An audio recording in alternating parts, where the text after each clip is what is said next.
नमस्कार दोस्तों। Education with Mishra में आप सभी का स्वागत है।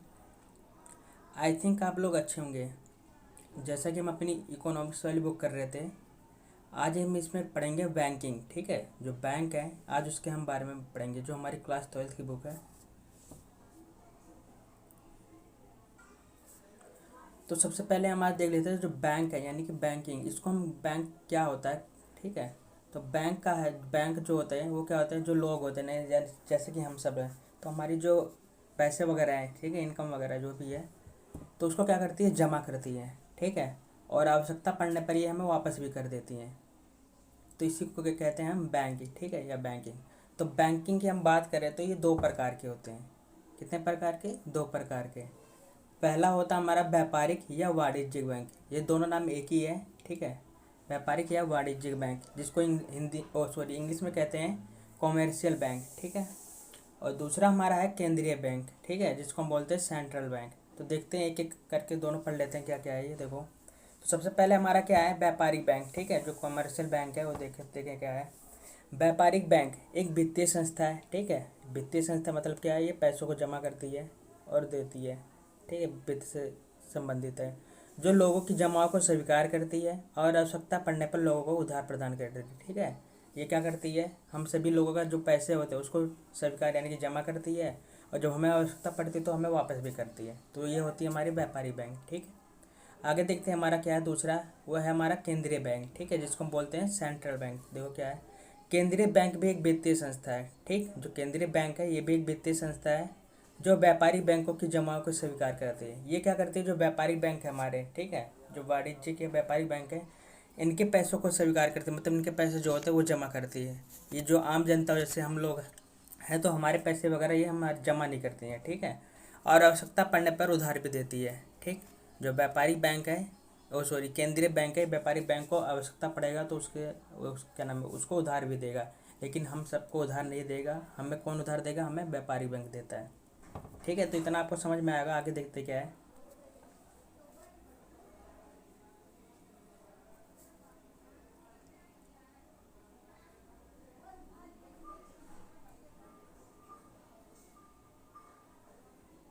अगला हम पढ़ते हैं सेंट्रल बैंक। ठीक है, जो सेंट्रल बैंक है यानी केंद्रीय बैंक, उसके बारे में पढ़ते क्या क्या है। देखो, केंद्रीय बैंक विश्व का सर्वोच्च बैंक होता है। ठीक, जो केंद्रीय बैंक होता है विश्व यानी पूरे संसार का सर्वोच्च मतलब सबसे बड़ा बैंक होता है। ठीक है, भारत में केंद्रीय बैंक को भारतीय रिजर्व बैंक के नाम से जाना जाता है। ठीक है, अगर भारत में जो हमारा केंद्रीय बैंक है उसको किस नाम से जाना जाता है, भारतीय रिजर्व बैंक के नाम से।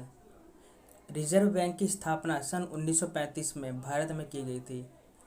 जो रिजर्व बैंक है, भारतीय रिजर्व बैंक, इसकी स्थापना भारत में कब की गई थी, तो 1935 में। ठीक है, केंद्रीय बैंक 2 रुपये से 2000 रुपये तक के सभी प्रकार के नोट जारी करता है। जो केंद्रीय बैंक है वो 2 रुपये जो होते हैं, 2 रुपये से लेकर 2000 तक के जितने भी नोट होते हैं वो कौन जारी करता है, केंद्रीय बैंक करता है। ठीक, केंद्रीय बैंक नोट जारी करने के लिए 200 करोड़ रुपए। ठीक, अगर केंद्रीय बैंक को नोट जारी करना है, नए नोट जारी करना, तो क्या करेगा, देखो, नोट जारी करने के लिए 200 करोड़ रुपए और कम से कम 115 करोड़ रुपए का सोना। ठीक है, और कुछ विदेशी प्रतिभूतियाँ होना अनिवार्य है। अगर केंद्रीय बैंक को नोट जारी करना तो क्या चाहिए, 200 करोड़ रुपए चाहिए उसको, और कम से कम क्या चाहिए, 115 करोड़ का सोना चाहिए उसको, और कुछ विदेशी यानी कुछ बाहर या दूसरे देश की प्रतिभूति यानी कि वहाँ की करेंसी चाहिए हमें। ठीक, तब वो जाके नए नोट जारी करता है। आगे क्या है, सर्वप्रथम केंद्रीय बैंक की स्थापना सन 1648 में स्वीडन देश में की गई थी। अगर हम सबसे पहले की बात करें कि सबसे पहले कौन से देश में हुई थी केंद्रीय बैंक की स्थापना, तो वह थी स्वीडन। जो स्वीडन देश है वहाँ पर हुई थी, और कब हुई थी, तो 1648 में हुई थी। तो इतना आपको समझ में आएगा, ये आपको याद करना है। 1 नंबर में, 2 नंबर में आपसे क्वेश्चन पूछा जा सकता है। आगे देखते हैं।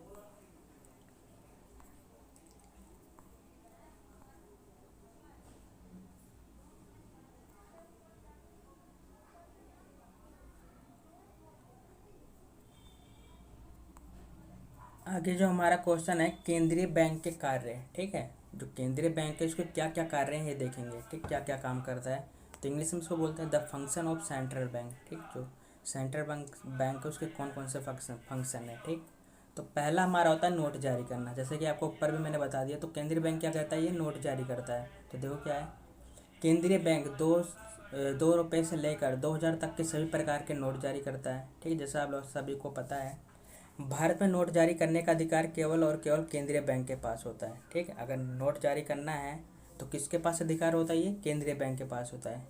केंद्रीय बैंक द्वारा जारी की गई मुद्रा सभी देश को स्वीकार करनी पड़ती है। ठीक है, जो केंद्रीय बैंक जो भी मुद्रा जारी करेगा वो सभी देश को, जितने भी देश है सबको स्वीकार करना, मतलब सबको लेना पड़ेगा। ठीक है, मना कोई नहीं कर सकता। आगे है, नोट जारी करने के लिए 200 करोड़ रुपए और कम से कम 115 करोड़ रुपए तथा कुछ प्रतिभूतियाँ होना अनिवार्य है। ठीक है, अगर नोट जारी करना तो ये सारे हमें चाहिए, क्या? 200 करोड़ रुपए और कम से कम 115 करोड़ रुपए तथा कुछ प्रतिभूतियाँ होना चाहिए, विदेशी प्रतिभूतियाँ जो है। ठीक है, तो ये हमारा पहला था नोट जारी करना। सेकंड हम देख लेते हैं क्या है वो, बैंकों का बैंक। जो केंद्रीय बैंक है वो क्या है? बैंकों का बैंक है, जिसको हम बोलते हैं बैंकर्स बैंक। इंग्लिश में क्या बोलते हैं? Bankers bank. आगे देखते हैं क्या इसके अंदर। केंद्रीय बैंक को बैंकों का बैंक इसलिए कहा जाता है क्योंकि जिस प्रकार व्यक्तियों को उधार की आवश्यकता होती है तो वे व्यापारिक बैंकों के पास से उधार लेते हैं। ठीक है, जैसे कि हम लोग हैं, हमें अगर उधार की आवश्यकता पड़ती है तो हम कहाँ जाते हैं? व्यापारिक बैंक के पास जाते हैं। उसी प्रकार अगर व्यापारिक बैंकों को उधार की आवश्यकता होती है तो कहाँ जाएंगे? वो केंद्रीय बैंक के पास जाएंगे। तो इसलिए कौन सा काम करता है? बैंकों का बैंक होता है। ठीक, इसी प्रकार यदि व्यापारिक बैंकों को उधार की आवश्यकता होती है तो वह केंद्रीय बैंकों से उधार लेते हैं। ठीक है, किसी बैंक की शाखा को खुलवाना या बंद कराना केंद्रीय बैंक की अनुमति के अनुसार होता है, इसलिए इसे बैंकों का बैंक कहा जाता है। ठीक है, अगर हमें कोई नया शाखा या कोई भी नया बैंक खुलवाना है तो हमें किसकी अनुमति लेना पड़ेगा? केंद्रीय बैंक का लेना पड़ेगा। तो इसलिए इसको हम बैंकों का बैंक कहते हैं। ठीक है, तो आगे देखते हैं हमारा तीसरा क्या है, सरकार का बैंक। ठीक है, जो केंद्रीय बैंक है किसका बैंक है? सरकार का बैंक है। आगे देखते हैं, banker to the government, English में इसको बोलते हैं बैंकर टू द गवर्नमेंट। आगे देखते हैं, इसे सरकार का बैंक इसलिए कहा जाता है क्योंकि जिस प्रकार से व्यक्तियों को खाते व्यापारी बैंकों में होते हैं उसी प्रकार सरकारी अधिकारियों के खाते केंद्रीय बैंक में होते हैं। यदि व्यापारिक बैंक से व्यक्ति उधार लेता है तो उन्हें ब्याज का भुगतान करना पड़ता है और साथ जमानत भी देनी पड़ती है। जमानत मतलब कुछ उनको नगद जमा करना, जैसे प्रॉपर्टी, अपनी ज़मीन की प्रॉपर्टी वगैरह जमा कर दे तो उसको बोलते हैं हम जमानत। ठीक है, परंतु केंद्रीय बैंक से यदि सरकार उधार लेती है तो उन्हें क्या नाम है, ब्याज का भुगतान नहीं करना पड़ता। ठीक, इसलिए इसे क्या कहते हैं? सरकार का बैंक कहते हैं। तो ये क्या है, देखो, जो सरकार होती है, ठीक, जो गवर्नमेंट होती है वो क्या कहती है, अगर वो क्या नाम है, केंद्रीय बैंक से उधार लेगी तो क्या होगा, उसको जो केंद्रीय बैंक है वो नए नोट जारी करके एक तो देगा, नए नोट देगा उसको, और साथ में क्या देगा, वो उनसे कोई भी क्या नाम है ब्याज वगैरह नहीं लेगा। अगर हम क्या करते हैं, हम लेंगे अगर जैसे कि हम अगर व्यापारिक बैंकों से उधार लेते हैं तो क्या करते हैं, हमें ब्याज भी देना पड़ता है और जमानत भी देनी पड़ती है। जमानत मतलब कुछ उधार भी रखना पड़ता, जैसे कि कुछ प्रूफ रखना पड़ता है, जैसे ज़मीन के क्या नाम है कागज़ वगैरह हो गए। तो ये होता है हमारा सरकार का बैंक। ठीक, आगे देखते क्या है,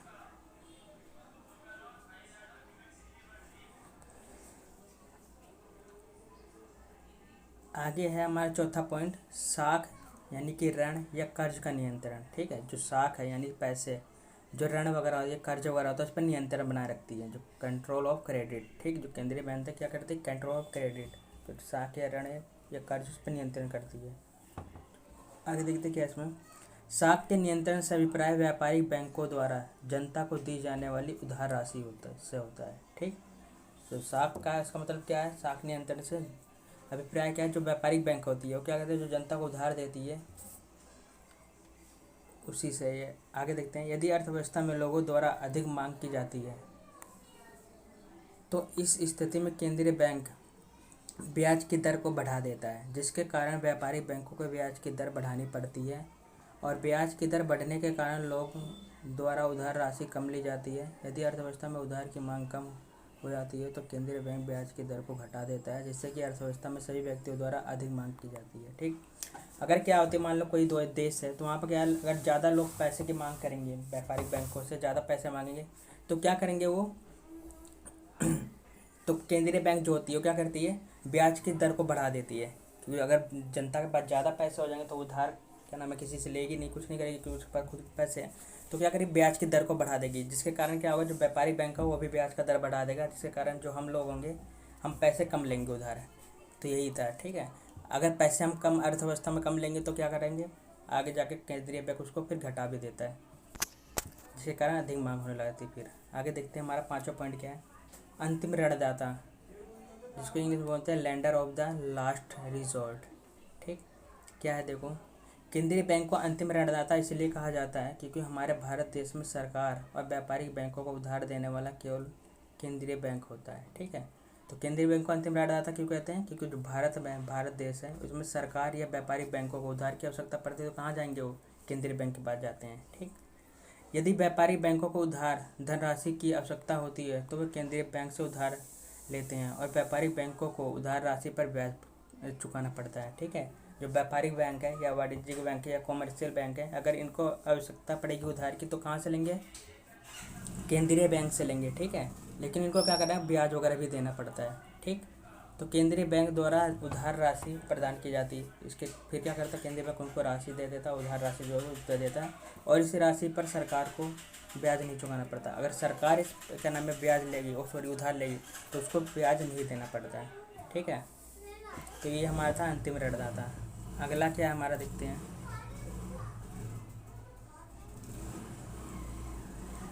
तो अगला क्वेश्चन हमारा है वाणिज्यिक बैंक मुद्रा का सर्जन कैसे करते हैं? ठीक है, जो वाणिज्यिक बैंक है वो मुद्रा का सर्जन मतलब मुद्रा का जो सर्जन है यानी कि बचाना है या देना कैसे करते हैं ये देखते हैं। यानी कि इंग्लिश में जिसको हम बोलते हैं money creation by the commercial bank. ठीक है, तो देखते हैं आगे क्या है हमारा। भारत में मुद्रा की पूर्ति के 3 स्रोत हैं। ठीक है, अगर मुद्रा की पूर्ति, ठीक है, जो मुद्रा की पूर्ति करते हैं देते हैं तो कितने स्रोत है? 3 है, यानी कि मनी सप्लाई 3 टाइप के हैं। तो कौन कौन सा? पहला आता हमारा केंद्रीय बैंक। ठीक है, जो सेंट्रल बैंक है भारतीय रिजर्व बैंक, पहला तो वो होता है। सेकंड हमारा केंद्र सरकार, जो वित्त मंत्री होती है सिक्के वगैरह जारी करती है वो होती है। और तीसरा हमारा तो है वाणिज्यिक बैंक। ठीक है, जो आप आसपास जितने भी बैंक वगैरह होते हैं इसको बोलते हैं वाणिज्यिक बैंक। तो देखते हैं क्या है। व्यापारिक बैंक जो अपने पास नगद कोषों से उधार मुद्रा प्रदान करते हैं, इसमें 2 बातों पर ध्यान देना अधिक आवश्यक है। ठीक है, जो व्यापारिक बैंक है, जो कमर्शियल बैंक है, ये क्या करती है? जो मुद्रा अपने पास से देती हैं लोगों को उधार। ठीक है, तो क्या क्या है देखो, इस पर 2 बात पे हमें ध्यान देना पड़ेगा। क्या है देखो, पहली है व्यापारिक बैंकों के पास नोट या सिक्के जारी करने का कोई अधिकार नहीं होता है। ठीक, जैसे कि आपको पता ही है जो व्यापारिक बैंक होते हैं ये नोट वगैरह जारी या सिक्के जारी नहीं करते। ये कौन करता है? तो केंद्रीय बैंक और केंद्र सरकार करती है नोट जारी और सिक्के जारी करती है। व्यापारिक बैंक कुछ भी नहीं करता। ये क्या करता है? लोगों के पैसों को जमा करता है और उसी को उधार देता है। आगे देखते हैं क्या है।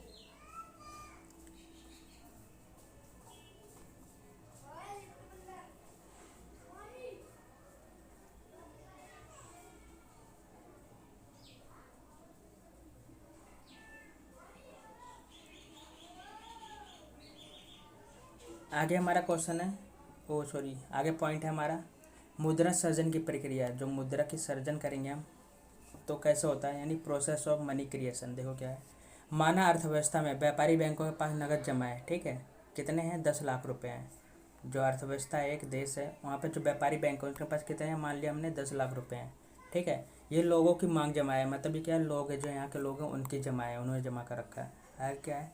जमा करता ये जमा है किसी भी समय चेक या के माध्यम से निकलवा सकते हैं। ठीक, तो जो जमा करा जिसने वो क्या करते हैं? किसी भी समय चेक के माध्यम से निकलवा सकते हैं, इसलिए इसे चेक जमाई भी कहते हैं। इसलिए इसे क्या कहते हैं? चेक जमाई भी कहते हैं।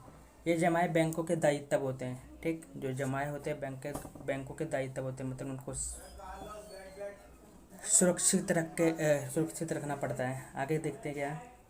बैंकों को अपने ऐतिहासिक अनुभव के आधार पर यह ज्ञात होता है कि सभी जमाकर्ता अपनी नकद जमा को कभी भी एक ही समय पर निकलवाने नहीं आएंगे। ठीक है, जो बैंक होते हैं उनको पता होता है कि जिन्होंने जमा कर रखा पैसा वो एक साथ पैसे निकालने तो आएंगे नहीं।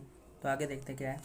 व्यापारिक बैंक कुल जमाओं का केवल एक भाग ही नकद कोष के रूप में जमा करना सुरक्षित करते समझते हैं। ठीक, जो व्यापारिक बैंक है क्या ना, जितने भी कुल जमा है उसका केवल एक भाग ही अपने पास जमा करते हैं और शेष राशि को उधार मांगने वाले को दे देते हैं। और शेष राशि को क्या, जो बच जाते पैसों का कर देते हैं, जो उधार वगैरह मांगेंगे तो उनको दे देते हैं, जिसके आधार पर अर्थव्यवस्था में मुद्रा का सर्जन होता है। तो इस प्रकार क्या होता है हमारा मुद्रा का सर्जन। तो हमें एक एग्जाम्पल के माध्यम से समझते हैं क्या है। देखो,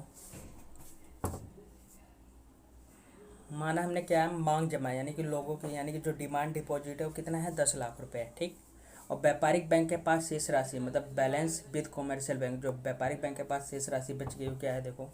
अगर हम 10 लाख का 10% जो व्यापारिक बैंक क्या करेगा, केंद्रीय बैंक को 10% देगा, ठीक है। तो 10 लाख का 10% निकालना चाहें तो क्या करेंगे, 10 लाख को गुणा कर देंगे 10 से, डिवाइड कर देंगे उसको 100 से। तो हमारे इसका 10% क्या निकलेगा, 1 लाख निकलेगा। तो 1 लाख क्या करेगा वो, व्यापारी बैंक को, ओ सॉरी, केंद्रीय बैंक को दे देगा। आगे क्या है, अगर हम 10 लाख में से जो 1 लाख हमारा है इसको माइनस करेंगे तो 90 लाख, जो 90 लाख है वो क्या करेगा, अपने पास रखेगा या ऋण, या कोई भी ऋण वगैरह मांगेगा, कर्ज वगैरह मांगेगा तो उसको दे देता है। तो इस प्रकार क्या करता है व्यापारी बैंक, मुद्रा का सृजन करता है। इतना समझ में आएगा। आगे देखते हैं क्या है।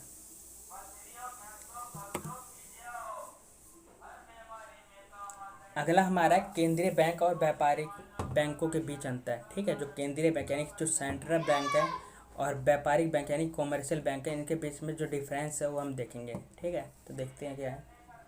केंद्रीय बैंक और सेंट्रल बैंक, जिसको हम बोलते हैं केंद्रीय बैंक को क्या बोलते हैं, सेंट्रल बैंक, और व्यापारिक या वाणिज्यिक बैंक इसको क्या बोलते हैं, हम कॉमर्शियल बैंक बोलते हैं। तो देखो क्या है, पहला पॉइंट है, केंद्रीय बैंक सरकार तथा व्यापारिक बैंकों को उधार धनराशि प्रदान करता है, ठीक है। जैसा आप सभी को पता है, जो केंद्रीय बैंक क्या है, सरकार को, और व्यापारिक बैंक जो होते हैं इनको क्या कहता है, उधार धनराशि देता है।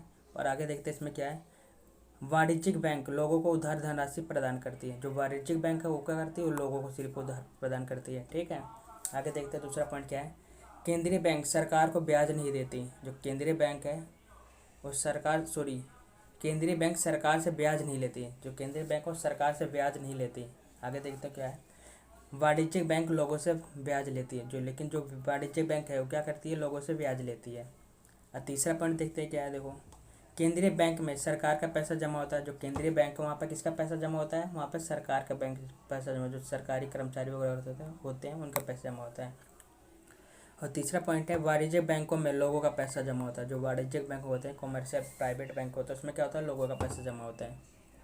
चौथा पॉइंट है, केंद्रीय बैंक नोट जारी करता है, ठीक। जैसा कि आप सभी को पता है, केंद्रीय बैंक क्या करता है, नोट जारी करता है, और वाणिज्यिक बैंक नोट जारी नहीं करता, ठीक। जो वाणिज्यिक बैंक होता है वो नोट जारी नहीं करता। तो इसके बीच में कुछ डिफरेंस है, आपको ये याद रखना है, क्योंकि पेपर में पूछते 3 या 4 नंबर में आता है। आगे देखते हैं क्या हमारा,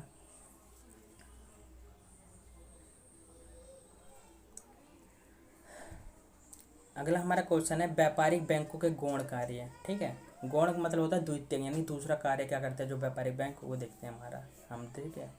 तो यानी secondary work of commercial bank, English में बोलते हैं secondary work of commercial bank. तो पहला हम देखते हैं, अगर एक नंबर की, हम पहले नंबर की बात करें तो क्या होता है, एजेंट के रूप में कार्य करते हैं, ठीक है, एज एन एजेंट वर्क। अगर इंग्लिश में क्या बोलते हैं, एज एन एजेंट वर्क। तो एजेंट के रूप में कार्य करते हैं। देखते हैं क्या है, नंबर 1 पे क्या होता है, मुद्रा को, यहाँ थोड़ा सा मिस्टेक है, यहाँ पे आएगा मुद्रा को एक तरफ और करना और भुगतान करना, ठीक है। जो मनी होता है, ठीक, मनी यानी कि मुद्रा होती है, उसको क्या करते हैं, एक तरह यानी जमा करते हैं और बाद में भुगतान मतलब वापस भी देते हैं। तो क्या है, इंग्लिश में क्या बोलते हैं, collection and payment of money, तो इंग्लिश में बोलते हैं। देखते हैं क्या है ये, व्यापारिक बैंक मदो मतलब होता है पैसे वगैरह, ठीक है, मुद्रा वगैरह को ही मदो बोलते हैं। मदो को एक करता है जिसका लेखा जोखा अपने पास तथा बैंक के खाता धारक को लिखकर प्रदान करता है, ठीक है। जो लोग जितने पैसे लोग जमा करेंगे उसका नाम वगैरह जो भी होगा वो अपने पास लिख के रखेगा, साथ में खाता धारक जो होगा उसको भी देगा, ठीक। तथा आवश्यकता पड़ने पर बैंक उनके भुगतान भी करता है, और आवश्यकता पड़ने पर बैंक उनका करता है वो वापस भी देता है। जैसे कि उनको बीमा की किस्तें दे देगा, ठीक, जैसे कि बीमा की किस्तें देगा या किराया आदि वगैरह दे सकता है। आगे देखते हैं, हमारा दूसरा पॉइंट है, मुद्रा एकत्र करना है, ठीक। जो सेकंड काम क्या है, मुद्रा को एकत्र करना है। जो व्यापारिक बैंक क्या करता है, मुद्रा को एकत्र करता है, यानी कि कलेक्शन ऑफ मनी। व्यापारिक बैंक मुद्रा को एकत्र करते हैं और आवश्यकता पड़ने पर खाता धारक को वापस भी करते हैं। जो व्यापारिक बैंक क्या करते हैं, पैसों को जमा करती हैं और आवश्यकता पड़ने पर उनको वापस भी देती हैं। तो ये हमारा सेकंड पॉइंट था।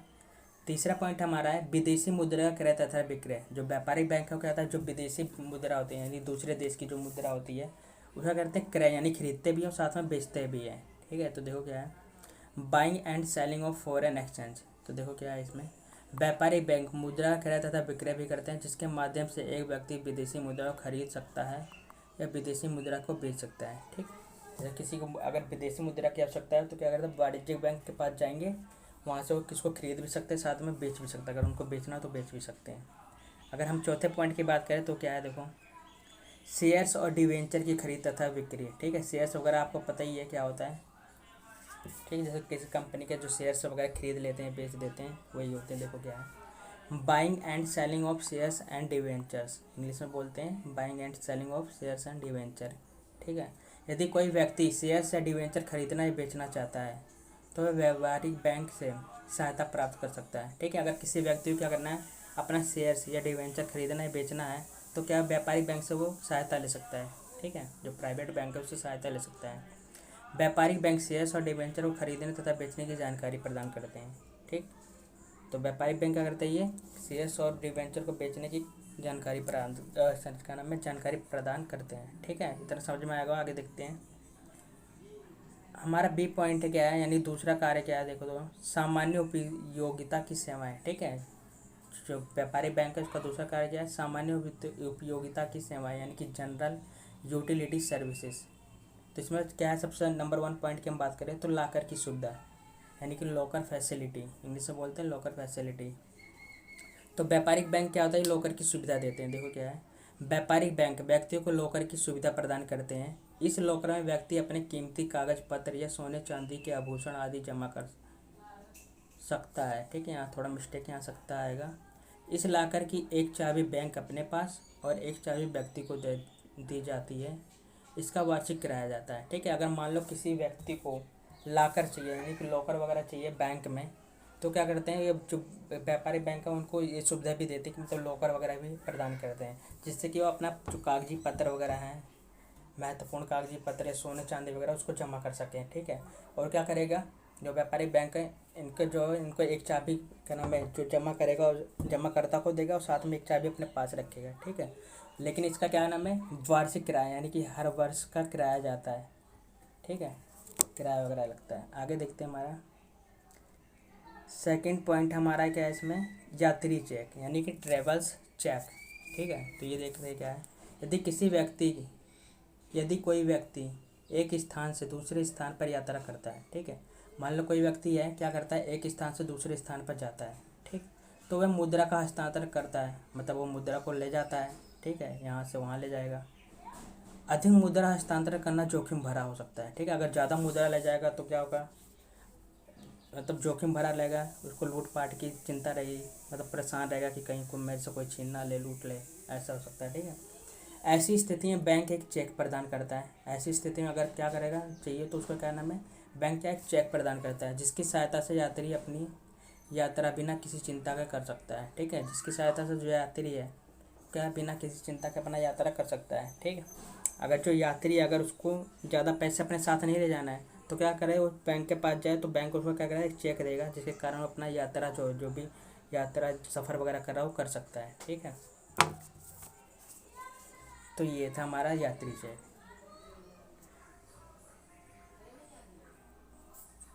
अगर वीडियो अच्छी लगी हो तो प्लीज़ लाइक एंड सब्सक्राइब करना। धन्यवाद।